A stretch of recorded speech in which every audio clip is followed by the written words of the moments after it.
encourage my children to be a fisherman. Because nowadays life is very tough. Because whatever they do, everything they throw it in the sea. That is right.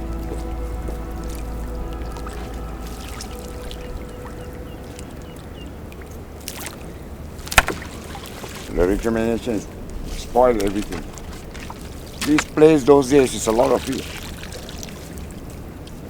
After they reclaim, everything gone.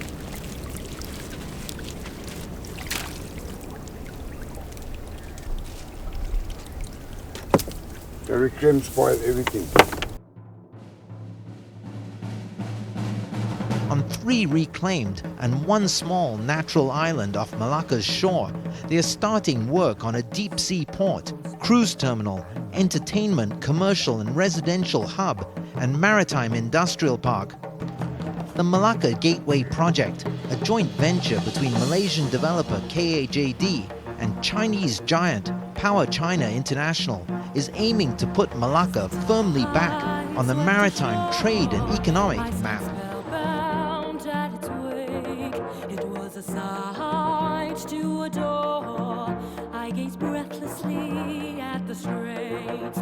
She shimmers so magically, the great waterways of the brave, setting keystones of his story. Melaka emerges from the waves. Bricks of history pave the way. Let's set on a new adventure. Through Melaka Gateway, the past presents the future. Building not only a deep sea port, but we are building the future for the nation. We are to bring back the glories of Malacca, and the glories of Malacca shall return.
That is my family, Di Mello.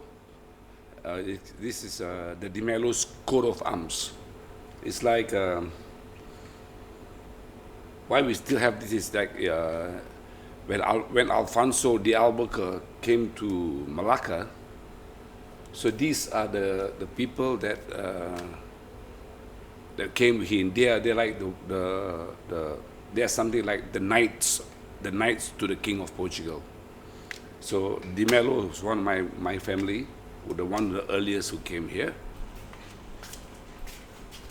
These are the coat of arms for De Souza. So these are their emblem. That's De Souza, that's Teixeira, Monteiro, and this one is De Costa. The other one is Marina. Manuel. These are the officers or the knights to the King of Portugal who are the first family who landed in Malacca, and then they ruled Malacca for 130 years. So we are the descendants. It's all because of this guy we are here. The Portuguese came and established a trading port there. It wasn't, Malacca already was quite a bustling city by that point. You know, it was not that there was nothing there when the Portuguese got there. It was an entrepot that probably dates from early 1400s. It was the gateway that goes out to the Spice Islands, so they had little depots throughout the Spice Islands. Spice trade goes back to as long as we have recorded history. If you think about it, there are no actual spices that are native to Europe. So from ancient Greece and ancient Rome, spices were being traded from India and Southeast Asia. Spices have a lot of uses beyond flavoring food. They're a preservative, they were used for medicine, they were used for perfume. Famously, in the Middle Ages, pepper was so valuable it was used as a way to accumulate wealth because pepper keeps for a long time.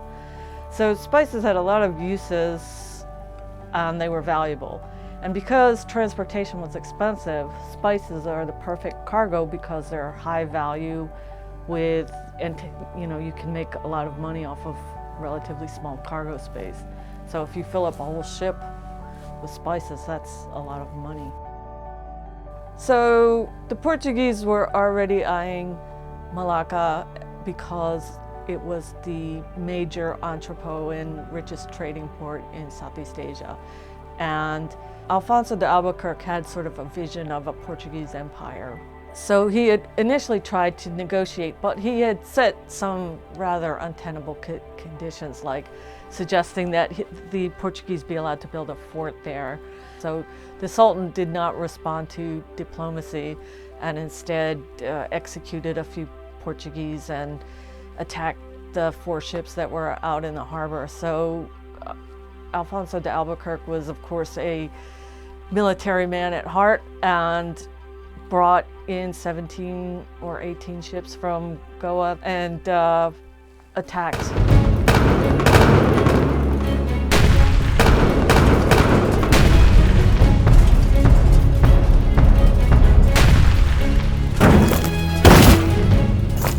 The Sultanate responded with poisoned arrows and war elephants, but they were not successful. Honestly, I thought the Portuguese of Malacca were something out of history books.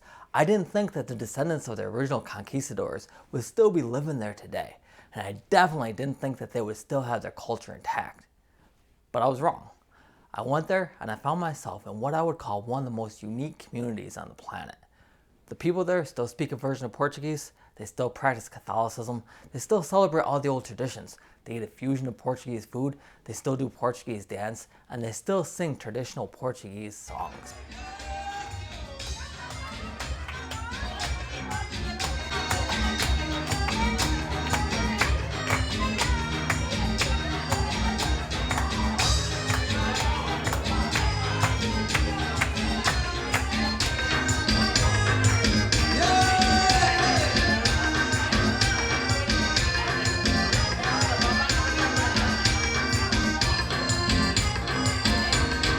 Jiggly nonna, look in casa.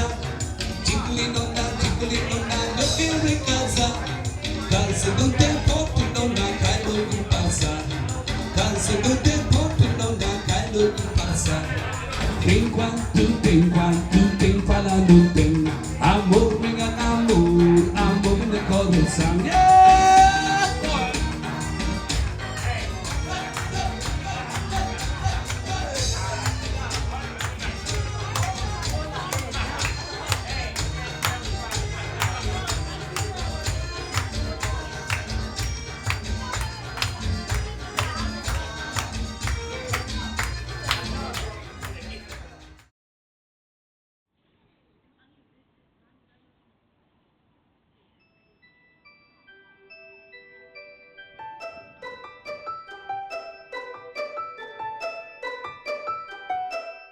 Christmas decoration, I like it to be all over the place. I like to be full of decoration, and it's nice.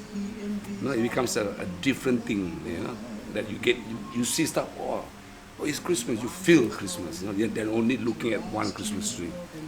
Yeah, like you see, you can see my place. Every corner you see, there's a decoration. You know? Yeah. How many years have you been collecting these decorations for? I can't remember since I started doing it. I was a young guy. You know. Did your family, did your mom and dad pass down decorations to you? Yeah, they some, but it's mostly all gone. Those days, the ornaments, like Christmas tree ornaments, mostly is made of very, very thin glass, you know, like balls and things. It's all like thin glass. The moment once you drop it, it's gone. Now it's all plastic, and you can keep it for a long time.